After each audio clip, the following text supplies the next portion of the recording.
किसी और का काम पूर्णता से करने से कहीं अच्छा है कि अपना काम करें, भले ही उसे अपूर्णता से करना पड़े।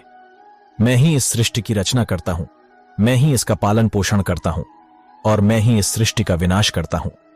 मेरे श्री कृष्ण कहते हैं, जब जब संसार में धर्म की हानि होगी, अधर्म की विजय, तब तब मैं इस पृथ्वी पर अवतार लूंगा।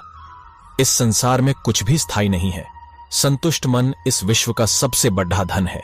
कर्म किए जाओ, फल की चिंता मत करो। भगवान प्रत्येक वस्तु में, प्रत्येक जीव में मौजूद है।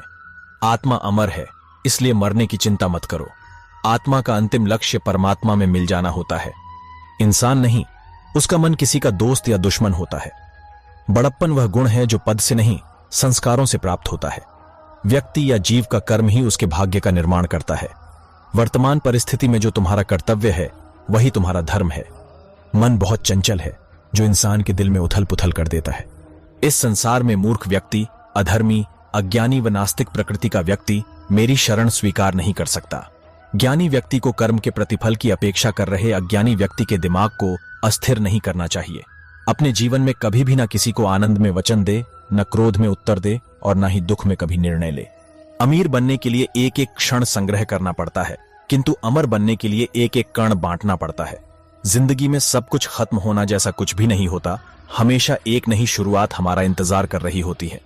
हे अर्जुन, मैं भूत, वर्तमान और भविष्य के सभी प्राणियों को जानता हूं, किंतु वास्तविकता में कोई मुझे नहीं जानता। अहंकार करने पर इंसान की प्रतिष्ठा, वंश, वैभव तीनों ही समाप्त हो जाते हैं। जीवन में कभी भी किसी से अपनी तुलना मत कीजिए। आप जैसे हैं सर्वश्रेष्ठ हैं।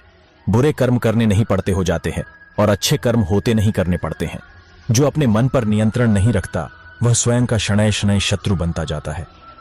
लोग कहते हैं अपनों के आगे झुक जाना चाहिए, किंतु सच बात तो यह है जो अपने होते हैं वह कभी झुकने नहीं देते।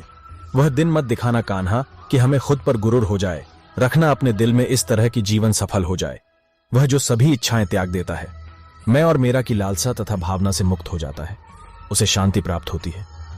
बुद्धिमान व्यक्ति को समाज कल्याण के लिए बिना आसक्ति के काम करना चाहिए। स्वार्थ संसार का एक ऐसा कुआं है जिसमें गिरकर निकल पाना बड़ा कठिन होता है। सेहत के लिए योग और किसी की जरूरत पर सहयोग दोनों से ही जीवन बदलता है। आत्मज्ञान की तलवार से काटकर अपने हृदय से अज्ञान के संदेह को अलग कर दो। दुष्ट लोग अगर समझाने मात्र से समझ जाते तो यकीन मानो महाभारत कभी ना होता। मनुष्य अपने विश्वास से निर्मित होता है। जैसा वो विश्वास करता है वैसा वो बन जाता है। मान, अपमान, लाभ हानि, खुश हो जाना या दुखी हो जाना, यह सब मन की शरारत है जिसे तुम अपना समझकर मग्न हो रहे हो। बस यही प्रसन्नता तुम्हारे दुखों का कारण है। हमेशा छोटी छोटी गलतियों से बचने की कोशिश किया करो, क्योंकि इंसान पहाड़ों से नहीं पत्थरों से ठोकर खाता है। शांति से भी दुखों का अंत हो जाता है और शांत चित्त मनुष्य की बुद्धि शीघ्र ही स्थिर होकर परमात्मा से युक्त हो जाती है। अपनी पीड़ा के लिए संसार को दोष मत दो। अपने मन को समझाओ, तुम्हारे मन का परिवर्तन ही तुम्हारे दुखों का अंत है। उस इंसान का मंजिल से भटक जाना तय है जिसकी संगत में नकारात्मक लोग रहते हैं। प्रेम सदैव माफी मांगना पसंद करता है और अहंकार सदैव माफी सुनना पसंद करता है। सिर्फ दिखावे के लिए अच्छा मत बनो। मैं आपको बाहर से नहीं बल्कि भीतर से जानता हूं।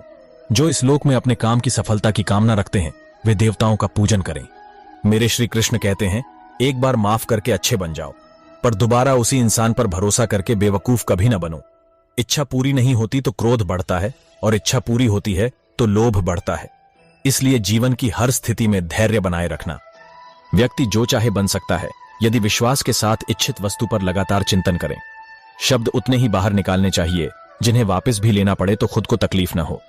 परायों को अपना बनाना उतना मुश्किल नहीं जितना अपनों को अपना बनाए रखना होता है। इंसान की सोच ही उसकी सबसे बड़ी पहचान है, वरना दुनिया में एक नाम के अनेक इंसान हैं। बहुत विनम्रता चाहिए रिश्तों को निभाने के लिए। छल कपट से तो सिर्फ महाभारत रची जाती है। यदि आप किसी के साथ मित्रता नहीं कर सकते हैं तो उसके साथ शत्रुता भी नहीं करना चाहिए। मनुष्य का जीवन केवल उसके कर्मों पर चलता है। अगर तुम अपना कल्याण चाहते हो तो सभी उपदेशों, सभी धर्मों को छोड़कर मेरी शरण में आ जाओ। मैं तुम्हें मुक्ति प्रदान करूंगा। इस वीडियो में बस इतना ही दोस्तों। मिलते हैं अगले वीडियो में। जय श्री राम, जय श्री कृष्ण।